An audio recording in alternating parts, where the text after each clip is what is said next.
है, सबसे पहली बात तो हमने तुम्हें ये बताई कि शिक्षा एक स्वोद्देश्य प्रक्रिया है। शिक्षा में हम उद्देश्यों को सामने रख करके व्यक्ति को शिक्षित करते हैं और हम ये उम्मीद करते हैं कि जो उद्देश्य हमने सोच रखे हैं या हमने डिसाइड किए हैं, जब हम क्लासरूम टीचिंग लर्निंग की प्रोसेस को कंप्लीट कर लेंगे तो स्टूडेंट में वो चेंजेस नजर आएंगे जो हमने डिसाइड किया था। ठीक है, इसका एग्जाम्पल भी मैंने बताया कि जैसे आज का टॉपिक है आपका taxonomy of affective and psychomotor domain. तो इस टैक्सोनॉमी की क्लास को आज करने के बाद आप सभी को ये पता चल जाएगा कि अफेक्टिव डोमेन की टैक्सोनॉमी में क्या क्या चीजें आती हैं और साइकोमोटर डोमेन की टैक्सोनॉमी में क्या क्या चीजें आती हैं। ठीक, तो ये है बिहेवियरल चेंज की आपको पहले हो सकता है थोड़ी बहुत जानकारी रही हो, लेकिन पढ़ने के बाद आप उसको डिफाइन कर पाएंगे, आप उसको एक्सप्लेन कर पाएंगे। कोई अगर पूछता है तो आप उसको रिकॉल करके फिर से बता पाएंगे। तो ये है ऑब्जेक्टिव्स जिनको कि हम एजुकेशन की प्रोसेस से अचीव करने का प्रयास करते हैं। अब इसके आगे हमने आपको बताया कि ऑब्जेक्टिव्स जो भी स्टूडेंट है उसकी लाइफ को तीन चीजें गवर्न करती है। Whole life is made up of three aspects, cognitive, affective and psychomotor. तो कॉग्निटिव में जो भी ज्ञान क्षेत्र से संबंधित विकास है, जिसके बारे में हम लोग ने पिछले हफ्ते देखा कि उसमें हम चीजों की जानकारी करते हैं, जानकारी करने के बाद हम समझ बनाते हैं, अप्लाई करते हैं, परिस्थितियों को तोड़ तोड़ करके समझते हैं, एक साथ जोड़ करके समझते हैं और उसके बाद मूल्यांकन करते हैं कि किस प्रकार से कोई भी वस्तु या घटना हमारे लिए लाभदायक है या हानिकारक है, क्या उसका इफेक्ट है। ठीक, तो कॉग्निटिव डोमेन में हम ये करते हैं। इसके बाद हमने तुम्हें ये भी इंट्रोडक्शन दिया था कि अफेक्टिव और साइकोमोटर डोमेन में क्या क्या होता है। तो अफेक्टिव डोमेन में भाव पक्ष का विकास, जो विद्यार्थी होते हैं उनके भाव पक्ष के विकास से संबंधित होता है। अब भाव में क्या क्या आता है, जैसे कोई लाइफ में घटना हुई, अच्छी हुई बुरी हुई, जो भी है जैसा भी है, अगर अच्छी है तब तो आपके लिए अच्छा है कि आपको वो अच्छा ही लगेगा, उसका कुछ पॉजिटिव इफेक्ट आ रहा है तो अच्छा लगना भी चाहिए। अगर अच्छी घटना भी अच्छी नहीं लग रही है, आप इससे दुखी हैं कि कुछ और अच्छा हो गया होता, तो वो भी आपके लिए ठीक नहीं है। और दूसरे, अगर वो घटना सही नहीं हुई, मान लीजिए उससे आपका या आपके परिवार का कुछ अहित हो रहा हो, तब भी आपको ये समझना पड़ेगा कि इस घटना के प्रभाव को हम कैसे कम से कम अपने ऊपर और अपने परिवार के ऊपर पड़ने दें। ठीक है, तो भाव में व्यक्ति कितना मजबूत होता है वो इसी बात पे निर्भर करता है कि उसके इमोशंस का विकास कितना हुआ है। केवल पढ़ाई करके, किताबी ज्ञान लेकर के आप अपने आप को उतना मजबूत नहीं बना सकते जब तक कि आप उस ज्ञान को अपने सोच और समझ के साथ बिल्कुल सही तरीके से बैलेंस ना कर ले। तो ज्ञान के साथ साथ भाव पक्ष का भी विकास होता है। और विद्यालयों में कैसे होता है, हम विद्यार्थियों के साथ रहते हैं तो हमें कुछ लोग अच्छे लगते हैं, कुछ लोग ज्यादा अच्छे लगते हैं, कुछ लोग कम अच्छे लगते हैं क्लासरूम में, तो उसी हिसाब से ग्रुप्स बन जाते हैं। जो बहुत अच्छे लगे वो बेस्ट फ्रेंड्स बन गए, जो उनमें सबसे अच्छा लगा वो बेस्ट फ्रेंड हो गया, और बाकी के सब केवल और केवल क्लास फेलो रह जाते हैं। बाद में हम उन्हें याद भी नहीं करते, कभी मिल गए तो हाय हेलो हो गई बस।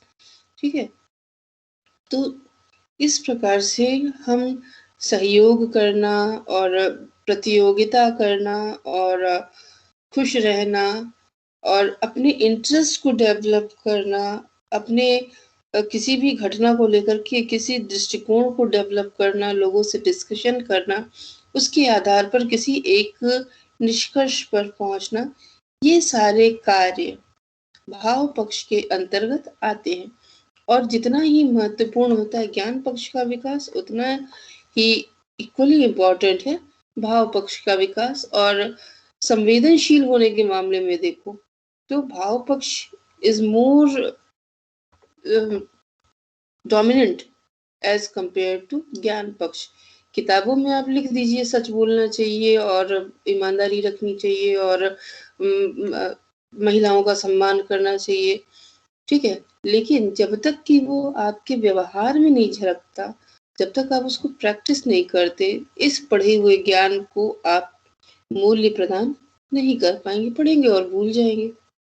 तो ये चीजें हैं जो भाव पक्ष में आती हैं। अब भाव पक्ष का जो क्लासिफिकेशन है वो क्राथवाल और उसके सहयोगियों ने किया था, और इसको अभी हम आगे एक्सप्लेन करेंगे। और उसी के आगे क्रम में जो तीसरा एस्पेक्ट है, दो हम लोगों ने डिस्कस किए, पहला था कॉग्निटिव, ज्ञानात्मक, ज्ञान से संबंधित, दूसरा अफेक्टिव, भावात्मक, भाव से संबंधित, और तीसरा है मनोचालक, जिसमें हमने तो पहले भी एग्जांपल्स दिए हैं क्लासेस में, और आज हम फिर से बता रहे हैं कि वैसी एबिलिटीज जो कि हमें दूसरों का वो दूसरों को देख करके हम डेवलप करते हैं। जैसे जो भी प्रैक्टिकल सब्जेक्ट्स हैं, मान लो म्यूजिक है, सुनते हैं, फिर उसके बाद हम गाते हैं, फिर उसके बाद उसमें हम दक्ष हो जाते हैं। इसी तरह से तबला है, तबला में हमने देखा दूसरा कैसे बजा रहा है, उसको इमिटेट करते करते फिर हमने उसको पहले सीखा और बाद में हमने उस पर मास्टरी कर ली। साइकिलिंग है या साइंस के प्रैक्टिकल्स हैं, जो भी हैं, जो भी हाथ का किया हुआ काम है, that is included in psychomotor या मनोचालक क्षेत्र। तो आज का जो क्लासिफिकेशन हम लोग देखेंगे वो है भावात्मक पक्ष में कैसे गुणों का विकास होता है और मनोचालक पक्ष में कैसे गुणों का विकास होता है। अच्छा, ऑर्गेनाइज सिस्टम में ये सारे कार्यक्रम जो है वो क्लासरूम के अंदर किए जाते हैं एम बना करके, और क्लासरूम से बाहर या घर में इन पक्षों का विकास अपने आप होता है। जैसे घर में आप पूजा करते हुए लोगों को देखते हैं, तो उससे जो धार्मिक मूल्य है वो आपके अंदर आते हैं, या फिर बहुत सारे ऐसे गुण होते हैं जो हमें अपने फादर में अच्छे लगते हैं, हम उनसे अपनाते हैं, या मदर में अच्छे लगते हैं, हम उनसे अपनाते हैं, या फिर कोई फैमिली मेंबर हो जिसे हम बहुत प्रभावित हैं, या हमारी पर्सनालिटी में कोई कमी है जिसको हमारा कोई फ्रेंड दूर करता है, तो हम उसकी तरह से उसको रोल मॉडल मान करके उसके जैसा बनना चाहते हैं। तो ये सारी जितनी भी चीजें हैं वो सब मिल करके भाव पक्ष का विकास करते हैं। और साइकोमोटर में आप जो भी हाथ का काम सीखते हैं, करना सीखते हैं देख करके, वो सब साइकोमोटर डोमेन में आता है। ठीक, तो ये इतना तो हो गया इंट्रोडक्शन। अब इसमें कोई चीज नहीं समझ में आई हो तो तुम लोग बताओ, ये तो फिर हम प्रेजेंटेशन की तरफ आगे बढ़े। कोई क्वेश्चन हो, कोई क्वेरी हो? सो ऑल इज वेल, सब समझ में आ रहा है? अरे बोल दो, हाँ ना, कुछ तो बोल दो।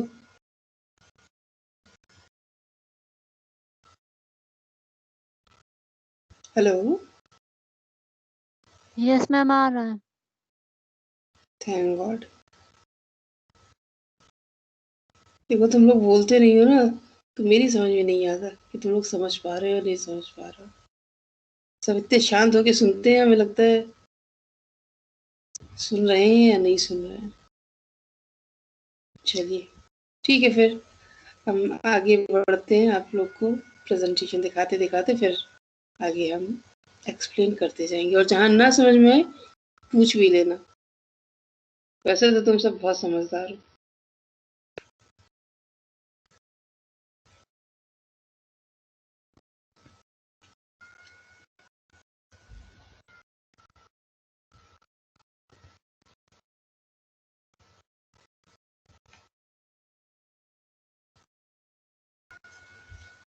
फाइनली मिल गया, 5 मिनट तो आज यही ले गया।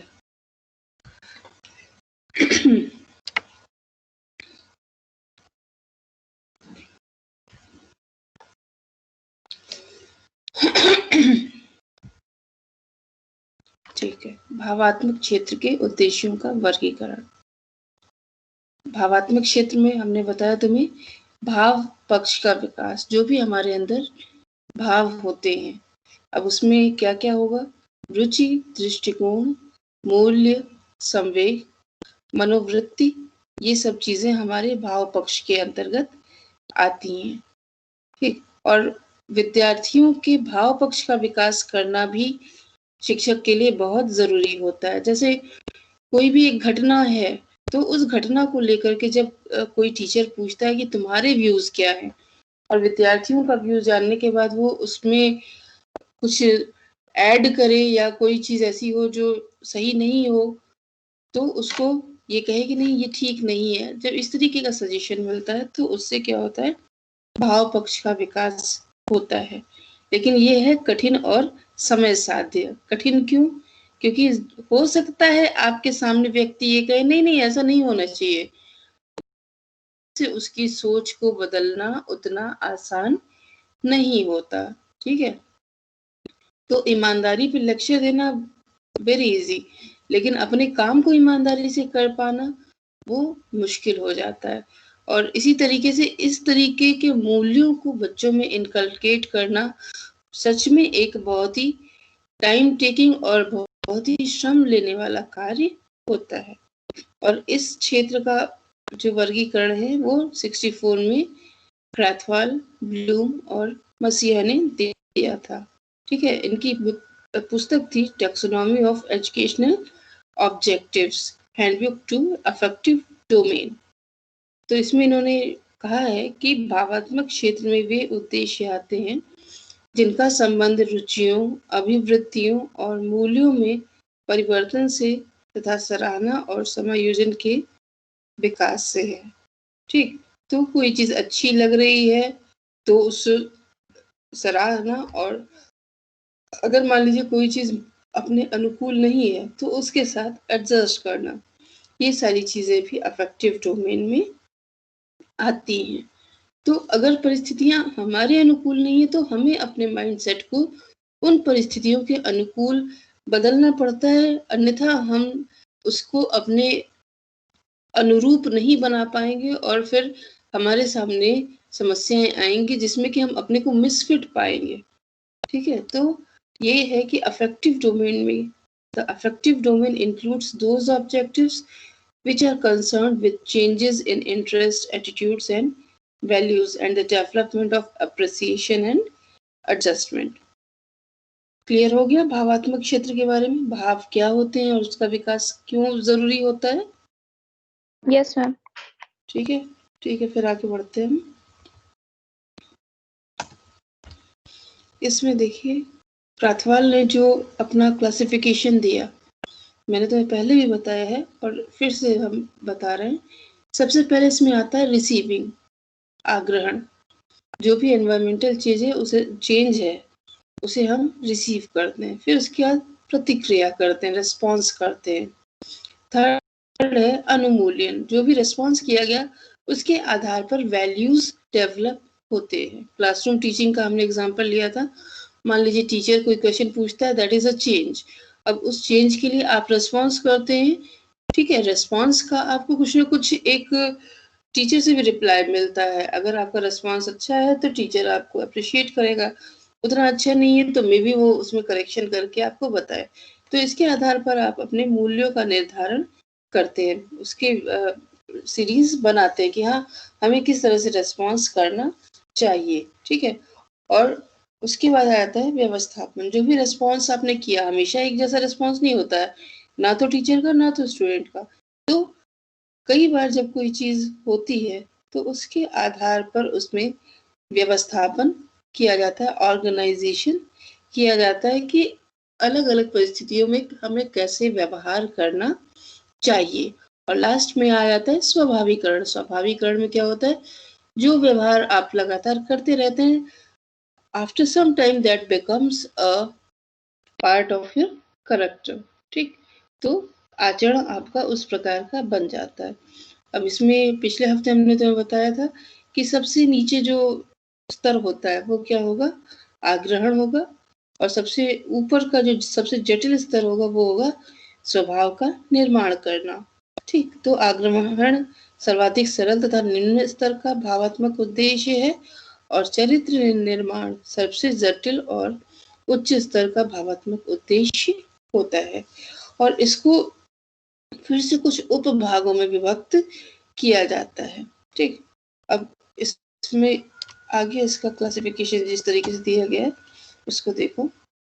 इस क्लासिफिकेशन में आग्रहण, रिसीव करना, रिसीव में सबसे पहले उद्दीपन के प्रति जागरूकता। ठीक है, जो भी चेंज हो रहा है आप उसके प्रति अगर अवेयर नहीं रहेंगे तो आप उस चीज को समझ नहीं पाएंगे।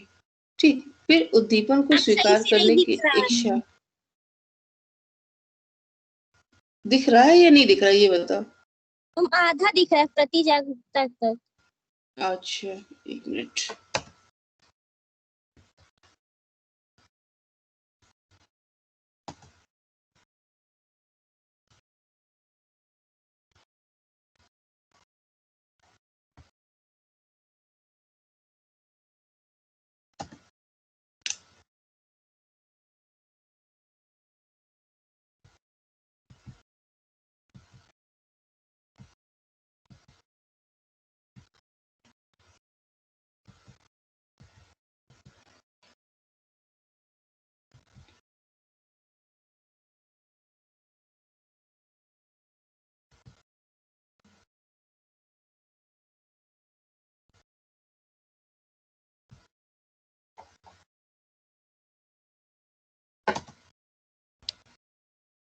ये उद्दीपन के प्रति जागरूकता यहाँ तक दिख रहा था केवल।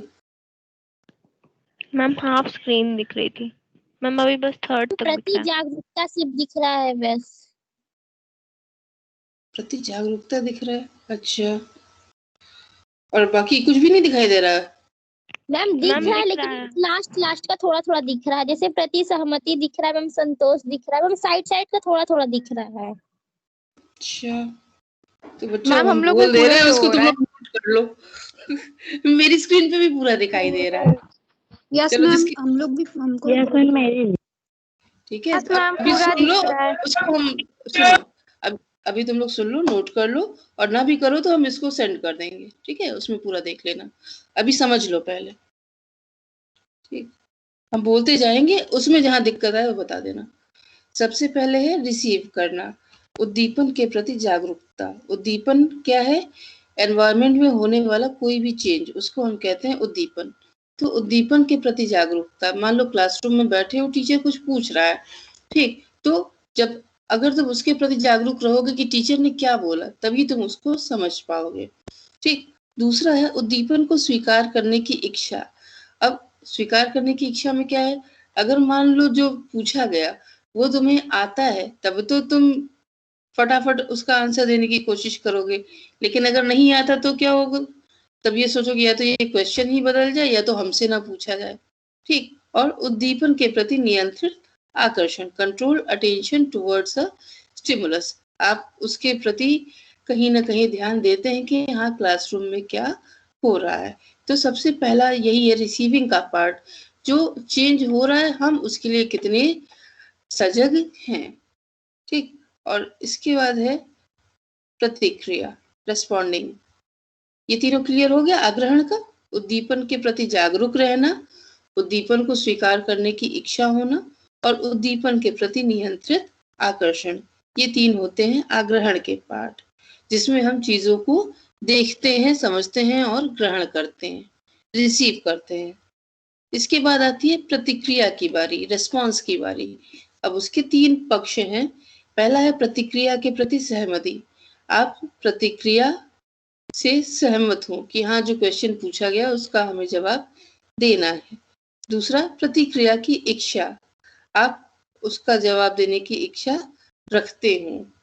और तीसरा है प्रतिक्रिया से संतोष, अगर आपको रिएक्ट करने के बाद जो टीचर का रेस्पॉन्स है उससे आपको संतोष मिलता है तो आप उस प्रतिक्रिया को बार बार दोहराना चाहेंगे। और वहीं अगर टीचर ने आपके रेस्पॉन्स करने पर कोई भी आपको उसका फीडबैक नहीं दिया तो क्या होता है? तब हमारे अंदर उस चीज को लेकर के कहीं ना कहीं असंतोष पैदा होता है। तो दो स्टेप्स हो गए, पहला था आग्रहण, रिसीविंग, दूसरा है प्रतिक्रिया, रेस्पॉन्डिंग।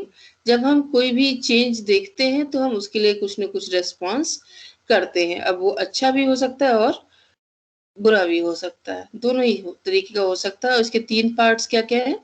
प्रतिक्रिया के प्रति सहमति, प्रतिक्रिया की इच्छा, विलिंगनेस टू रेस्पॉन्ड, और तीसरा है सेटिस्फैक्शन इन रेस्पॉन्स। और इन दोनों के आधार पर वैल्यूज का डेवलपमेंट होता है, अनुमूल्यन। जो भी घटना हुई हम उसके मूल्य को निर्धारित करते हैं। अब इसमें पहला आ जाता है मूल्य की स्वीकृति, एक्सेप्टेंस ऑफ अ वैल्यू।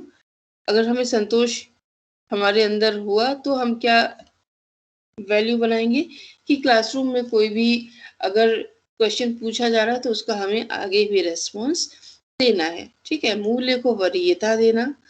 और तीसरा है मूल्य वचनबद्धता।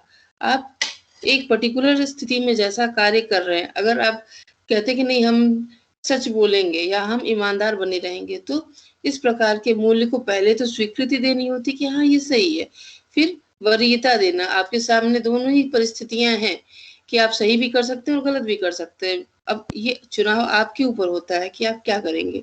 तो वरीयता देना, प्रेफर करना किसी वैल्यू को। और तीसरा है मूल्य वचनबद्धता, वैल्यू कमिटमेंट। अब इस वचनबद्धता में क्या आती है बात कि आप हर परिस्थिति में वही कार्य करने का प्रयास करें। तो हम लोग 3 स्टेप्स क्रॉस कर गए। पहला है आग्रहण, एनवायरनमेंट में चेंज को देखना। दूसरा है प्रतिक्रिया, प्रतिक्रिया में जो भी चेंज हुआ उसके लिए रिस्पॉन्स करना। तीसरा है अनुमूल्यन, जो भी चेंज हुआ और जो हमने रिस्पॉन्स किया उसके आधार पर हम मूल्य का निर्धारण करते हैं। और चौथा आ जाता है संगठन। अब संगठन में 2 चीजें आती हैं, मूल्य आत्मीकरण और मूल्य प्रणाली का व्यवस्थापन। मूल्य आत्मीकरण का अर्थ है कि आप उस मूल्य को पूरी तरह से अपना लें, वो आपके अंदर रच बस जाए। और मूल्य प्रणाली का व्यवस्थापन क्या होता है? इसमें आप जो भी मूल्य हैं उनका क्रम बना लेते हैं। क्रम में क्या होता है, क्या हमारे लिए कम इम्पोर्टेंट है और क्या हमारे लिए अधिक इम्पोर्टेंट है। तो संगठन, और संगठन के बाद आ जाता है स्वाभाविकरण। स्वाभाविकरण में 2 है, एक सामान्यीकृत स्थिति है और दूसरा है कैरेक्टराइजेशन। इसमें एक जैसी परिस्थितियों में आप किस प्रकार से कार्य करते हैं। और चरित्रीकरण जो है वो सामान्यतः हर परिस्थिति में आपका रिस्पॉन्स किस प्रकार का रहता है। जो दृढ़ चरित्र के होते हैं, जो हिम्मती होते हैं, वो किसी भी परिस्थिति में घबराते नहीं है। और वहीं तुम लोग खुद से भी सोच सकते हो कि कभी कभी ऐसा होता है कि सामान्य परिस्थितियों में भी हमारी हिम्मत छूट जाती है कि ये काम हम शायद ना कर पाए। और अगर व्यक्ति हिम्मत करता है तो मनुष्य के लिए कोई भी कार्य असंभव नहीं रह जाता, वो बड़े बड़े कार्य भी कर लेता है। तो भावात्मक क्षेत्र के उद्देश्यों में ये चीजें आती हैं, आग्रहण करना, रिसीव करना, रिस्पॉन्स करना, वैल्यूज को फॉर्म करना और उन वैल्यूज का संगठन करना, उनको ऑर्गेनाइज करना। और सबसे लास्ट में है वो एक आपके स्वभाव का, कैरेक्टर का पर्टिकुलर अंग बन जाते हैं।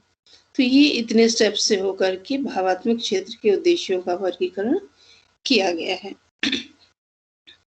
ठीक है, क्लियर हो गया ना?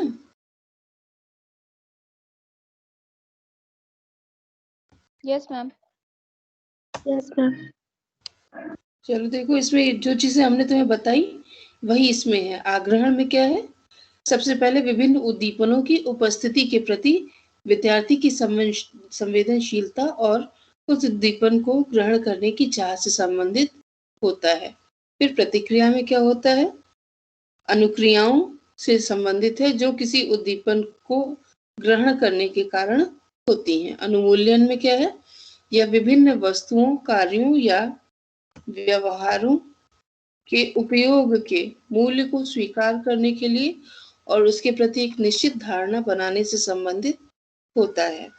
उसके बाद लास्ट में संगठन में आता है, मूल्यों को आत्मीकरण करने के बाद विद्यार्थियों के सम्मुख एक ऐसी परिस्थिति आती है जिसमें एक से अधिक मूल्य होते हैं। ऐसे में विद्यार्थियों को या छात्रों को उन मूल्यों को एक क्रम में व्यवस्थित करना होता है। और जब कोई व्यवस्थित क्रम बन जाता है तब इन मूल्यों के पारस्परिक संबंधों को देखा जाता है और इन मूल्यों को आत्मसात किया जाता है।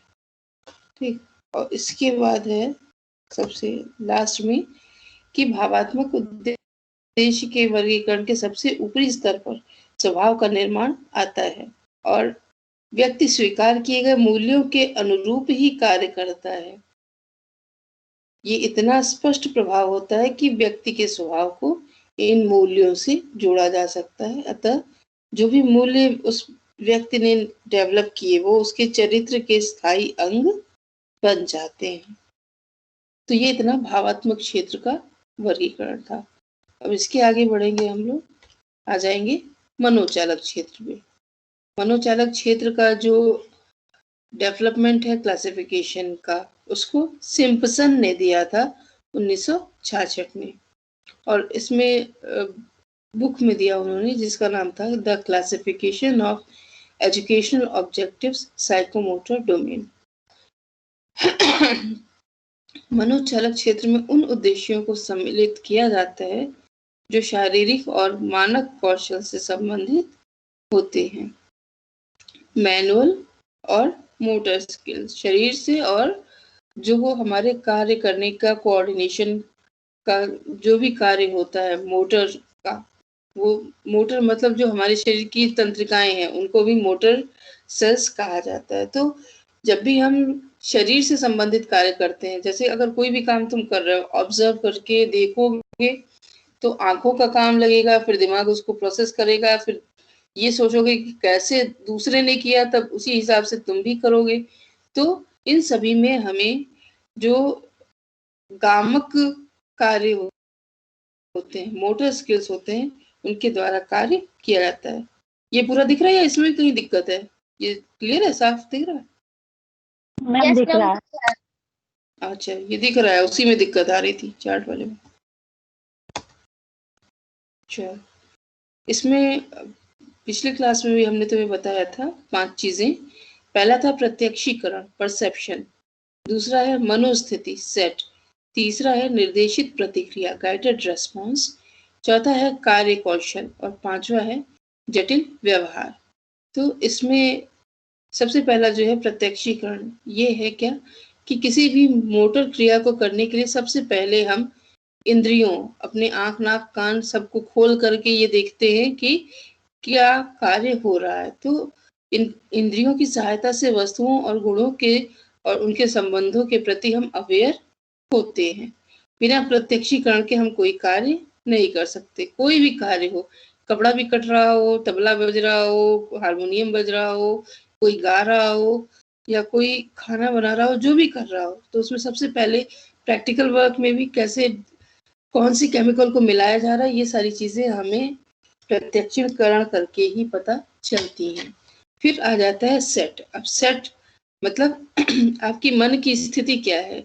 अब इसमें भौतिक स्थिति भी सही रहनी चाहिए। सिर में दर्द हो रहा और कोई व्यक्ति आपको कुछ सिखा रहा, तो उस समय आप सीख नहीं पाएंगे। मानसिक स्थिति, मान लीजिए आपके घर पे कोई परेशानी है या आपको पर्टिकुलर अपने से संबंधित कोई दिक्कत हो रही है, तो उस स्थिति में भी आप सीख नहीं पाएंगे और इमोशनली डिस्टर्ब होने पर भी नहीं सीख पाएंगे। मतलब कुल मिलाकर के जब व्यक्ति सीखने के लिए तैयार होता है तभी वो किसी भी कार्य को अच्छे ढंग से करता है। अगर आप किसी को कोई कार्य ऐसा करने के लिए बैठा दीजिए जो उसे नहीं पसंद है, तो वो उसको करने में इंटरेस्ट नहीं दिखाएगा। अगर कोई बच्चा है जिसे पेंटिंग करना नहीं अच्छा लगता, उससे नहीं हो पाता, तो आप उसे चाहे कितना भी प्रयास करेंगे बिठा करके अच्छे से अच्छे तरीके से सिखाने का, वो अनमनी ढंग से तो थोड़ा बहुत सीख लेगा, लेकिन वो उतने बेहतर तरीके से नहीं सीख पाएगा जितना कि एक पेंटिंग को पसंद करने वाला बच्चा। यही चीज सब सारे के सारे कार्यों के साथ है। जिसमें इंटरेस्ट होता है व्यक्ति उसी कार्य को सही तरीके से करने का प्रयास करता है। ठीक है, इसके बाद फिर नेक्स्ट आ जाता है निर्देशित प्रतिक्रिया। किसी गामक कौशल को विकसित करने का यह पूर्व पद है। इसमें उन शारीरिक योग्यताओं पर ध्यान दिया जाता है जो किसी जटिल कौशल को करने के लिए आवश्यक होती हैं। फॉर एग्जाम्पल, अगर साइकिल चलाना सीख रहे हो तो सबसे पहले इंस्ट्रक्शंस में यही दिया जाता है कि हैंडल को सीधा पकड़ो, सामने देखो और पैडल चलाओ। बट होता क्या है कि जब आप शुरू में शुरू करते हैं तो पैडल चलता है तो हैंडल टेढ़ी हो जाती है, हैंडल सीधी रखते हैं तो आंख पेडल पे चली जाती है, और नतीजा क्या होता है उसका फाइनल, कि आप शुरू में तो एकदम परफेक्शन के साथ इस काम को नहीं कर पाते हैं। जब 2-4 बार गिरते हैं तब समझ में आता है कि सारी चीजों को कैसे अरेंज करना है। तो अब निर्देशित प्रतिक्रिया में क्या हो रहा है? निर्देशित प्रतिक्रिया में हम किसी के गाइडेंस में उस कार्य को करने का प्रयास कर रहे हैं। ठीक है, तो ऐसा बाह्य व्यावहारिक कार्य जिसे कोई व्यक्ति अन्य व्यक्ति के निर्देशन में करता है। फिर कार्य कौशल, शुरू में गिरे पड़े, चोट वोट लगी, लेकिन फिर उसके धीरे धीरे क्या होता है, धीरे धीरे बैलेंस बनने लगता है और पेडल भी चलने लगती है। तो आप उस कार्य में धीरे धीरे कुशलता को प्राप्त करने लगते हैं, जो भी आप कर रहे हो। देन जटिल बाह्य व्यवहार, म्यूजिक में भी है, पेंटिंग में भी है, कोई भी कार्य करने में है, कि धीरे धीरे करके जब आप प्रैक्टिस करते हैं तो प्रैक्टिस के बाद आप परफेक्शन की तरफ बढ़ने लगते हैं, कि आप उस कार्य को करते करते भी अन्य कार्यों को कर लेते हैं। ठीक है, तो जिस कार्य को आपने सीखा उसको कम समय में और कम शक्ति व्यय करके यथार्थता के साथ कर लेते हैं। क ख ग घ लिखना भी सीखते हैं बच्चे, तो पहले क ख ग घ लिखना बहुत कठिन होता है, फिर मात्रा लगाना कठिन होता है, लेकिन प्रैक्टिस करते करते after some time class 1st 2nd 3rd तक आते आते दे स्टार्ट राइटिंग, वो सेंटेंस बना पाते हैं, समझ पाते हैं और समझ करके लिख पाते हैं। तो ये क्या हो गया, कॉम्प्लेक्स ओवर बिहेवियर, जटिल बाह्य व्यवहार, जिसमें व्यक्ति जटिल कार्यों को भी सरलता और सहजता के साथ करने लगता है। ठीक है, ये पूरा दिख रहा है, इसमें भी मिसिंग है? मैम पूरा दिख रहा है। मैम दिख रहा है। चलो ठीक है। अब इसमें देखो क्रियात्मक क्षेत्र के उद्देश्यों का वर्गीकरण, जो भी हमने तुम्हें अभी तक बताया ये उसका चार्ट है। प्रत्यक्षीकरण, परसेप्शन, तो इसमें फर्स्ट है इंद्रियों के द्वारा वस्तुओं के प्रति जागरूकता, किसी चीज को देखना, गुण के प्रति जागरूकता, उसका क्या गुण है उसको देखना, और इंद्रियों के द्वारा संबंधों के प्रति जागरूकता, मतलब तबले में अगर 2 तबला है तो दाहिना हाथ कैसे चला और बायां हाथ कैसे चला, उससे किस तरीके की आवाज निकली। तो ये 3 चीजें आ गई प्रत्यक्षीकरण में। फिर मनोस्थिति, मानसिक मनोस्थिति का होना, शारीरिक मनोस्थिति का होना और संवेगात्मक मनोस्थिति का होना। संवेगात्मक मतलब वो कार्य करके आपको अच्छा लगे। ठीक, तो 3 तरीके की मनोस्थितियां होनी चाहिए। फिर निर्देशित प्रतिक्रिया में हमने बताया कि किसी व्यक्ति के निर्देशन में कई तरीके का बाह्य व्यवहार करना। नेक्स्ट है कार्य कौशल, किसी कार्य को करने के लिए कौशल प्राप्त करना और किसी कार्य को करने के लिए आत्मविश्वास का होना। कभी कभी क्या होता है, आप कार्य करना तो सीख लेते हैं लेकिन कॉन्फिडेंस नहीं आ पाता, तो जब तक दोनों ही चीजें नहीं आएंगी तब तक आप कार्य करने में उतने परफेक्ट नहीं हो पाएंगे। और इसके बाद लास्ट में आ जाता है जटिल क्रियाओं को प्रभावी ढंग से करना और जटिल क्रियाओं को सुचारू रूप से करना। आपकी आदत में आ जाता है, आप उस कार्य को आसानी से करने लगते हैं। तो ये इतना था क्रियात्मक क्षेत्र का वर्गीकरण। इसके अलावा कुछ और भी वर्गीकरण दिए गए हैं किताब में, लेकिन जो सबसे आपका जो टॉपिक कवर हुआ that was the affective domain, भावात्मक क्षेत्र का वर्गीकरण, और क्रियात्मक क्षेत्र का साइकोमोटर डोमेन का वर्गीकरण। तो जो पहला टॉपिक था आपका दैट हैज बीन कवर्ड। ठीक है,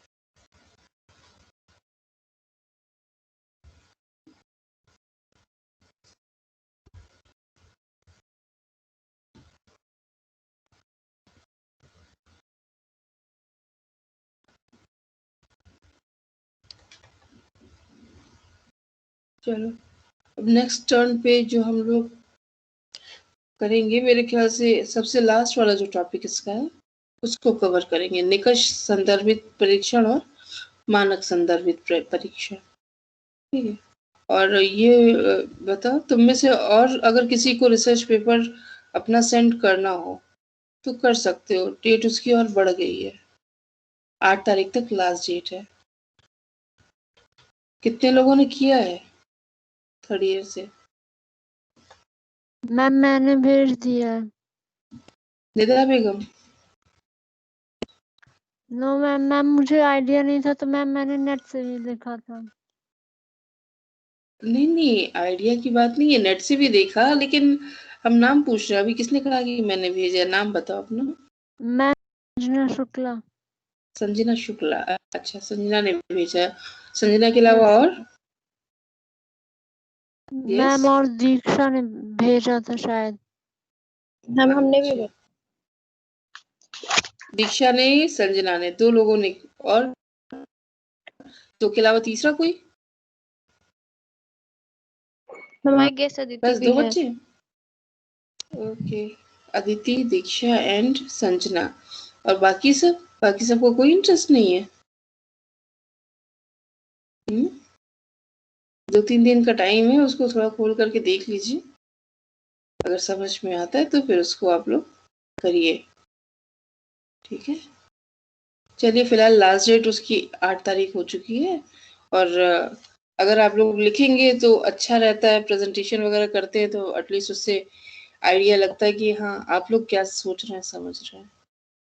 मैम जो हम लोग ने पीडीएफ अपना सेंड किया है रिसर्च पेपर, मैम हम लोग को क्या करना है 11 को, उसके बारे में बोलना है। हाँ, बोलना तो रहेगा, प्रेजेंटेशन तो होगा ही। अब क्या टाइमिंग रहेगी और क्या उसका शेड्यूल वगैरह रहेगा वो दिया जाएगा तुम लोगों को। Okay ma'am. ठीक है, प्रेजेंटेशन के फॉर्म में ही होगा वो जो लिखा है उसको। दोनों साल में तो तुमने प्रेजेंट किया है? Yes ma'am. लास्ट ईयर भी प्रेजेंटेशन किया था ना, जो ऐसे लिखा था उसका। Yes ma'am. हाँ, तो बस उसी तरीके से प्रेजेंटेशन होगा। बस ये है कि ऑफलाइन शायद ना हो, ऑनलाइन ही होगा, जहां तक अभी तक उम्मीद है। मैम इसका ठीक मोड है, तो ऑनलाइन डिसाइड हुआ था उस दिन चलो ठीक है मीटिंग में। फिर आज। हाँ, डिसाइड तो हुआ था, मगर बीच बीच में ये भी हो रहा है कॉलेज खुलेगा इस तरीके से करके। देखिए, ठीक है, उसी के हिसाब से नोटिस आपको दे दी जाएगी। ठीक है, फिर आज की क्लास को हम ओवर करते हैं, फिर नेक्स्ट क्लास में मैम मिलते हैं। उसे याद भी करना होगा।